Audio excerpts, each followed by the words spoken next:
Shalom, salam damai dalam kasih Tuhan Yesus Kristus buat kita semua yang mengikuti ibadah online hari ini.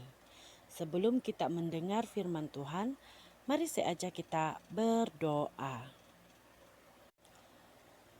Bapa kami yang di sorga, terpuji dan termulialah namamu.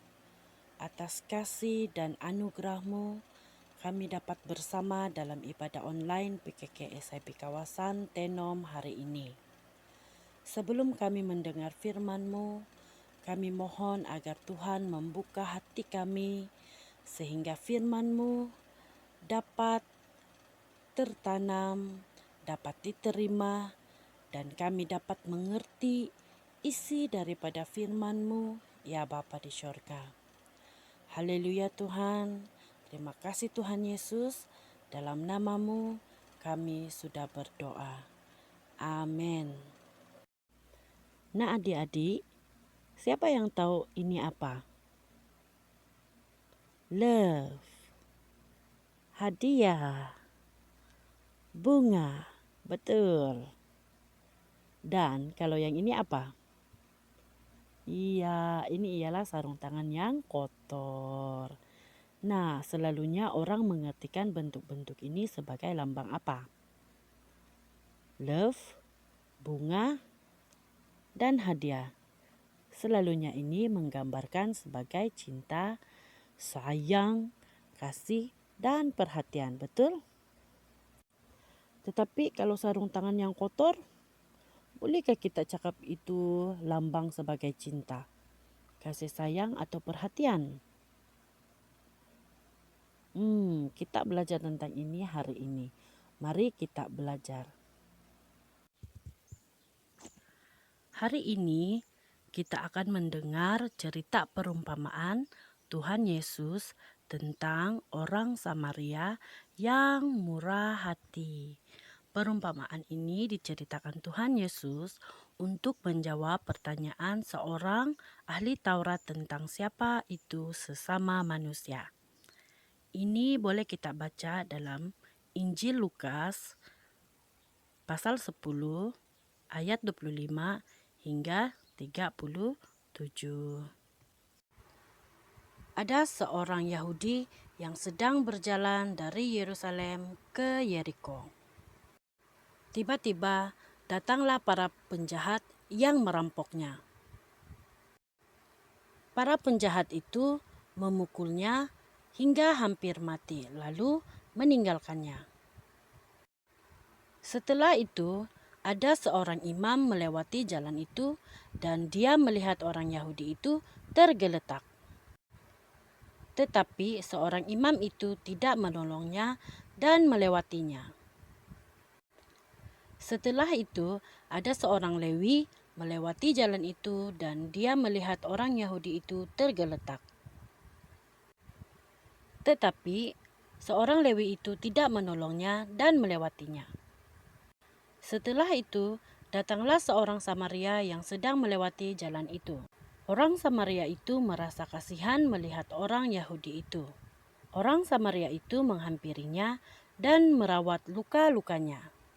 Kemudian, ia menaikkan orang itu ke atas keledainya. Orang Samaria membawanya ke penginapan untuk dirawat.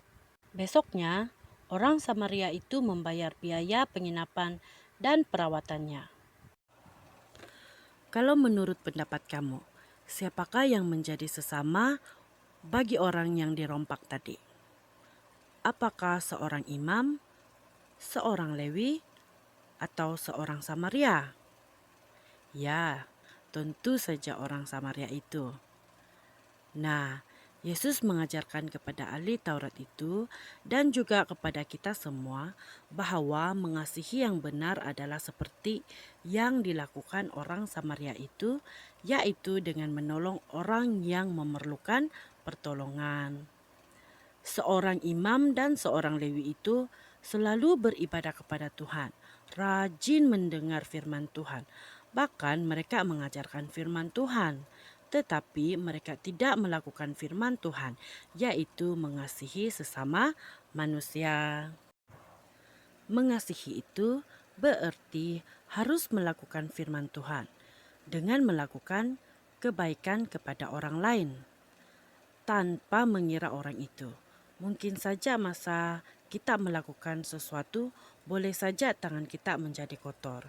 Tetapi jika itu untuk sesuatu yang baik, apa salahnya kan? Jadi, sarung tangan yang kotor juga boleh melambangkan kasih, yaitu kasih yang mau melakukan sesuatu, yang mau berkorban sama seperti orang Samaria tadi, menolong orang yang dirompak tadi. Bahkan sanggup berkorban masa, tenaga, dan uang untuk menolong. Nah, mungkin saja orang Samaria tadi terburu-buru untuk menguruskan hal pribadi, tetapi sanggup merawat luka, membawa ke penginapan, bahkan sanggup membayar kos perawatan orang tadi. Nah, marilah kita menjadi seperti orang Samaria yang bermurah hati, bahkan marilah kita membaca firman Tuhan dan mau melakukannya. Dan seperti soalan ahli Taurat tadi, siapakah sesama manusia itu? Jawabannya, kitalah sesama manusia itu yang rela menolong dan melakukan firman Tuhan. Sampai di sini saja firman Tuhan dan ibadah hari ini. Mari kita berdoa. Tuhan Yesus, kami bersyukur atas berkat pimpinan yang Tuhan sudah berikan kepada kami pada hari ini. Setiap anak-anak yang sudah mengikuti ibadah online dalam puji sembah yang sudah dinaikkan, hafalan ayat hari ini, dan firman Tuhan yang mengajar kami untuk bermurah hati seperti cerita orang Samaria yang bermurah hati, yang sanggup menolong orang yang tidak dikenali. Bahkan biarlah kami bukan hanya memuji-Mu, tidak hanya belajar atau hanya membaca firman-Mu, tetapi biarlah kami juga mau bermurah hati dan mengerjakan, melakukan firman-Mu, ya Bapa di sorga. Firman-Mu yang sudah kami dengar, yang sudah kami belajar, biarlah tertanam, bertumbuh, berbuah, dan menjadi berkat di dalam kehidupan kami semua. Terima kasih Tuhan Yesus, di dalam nama-Mu kami sudah berdoa. Amin.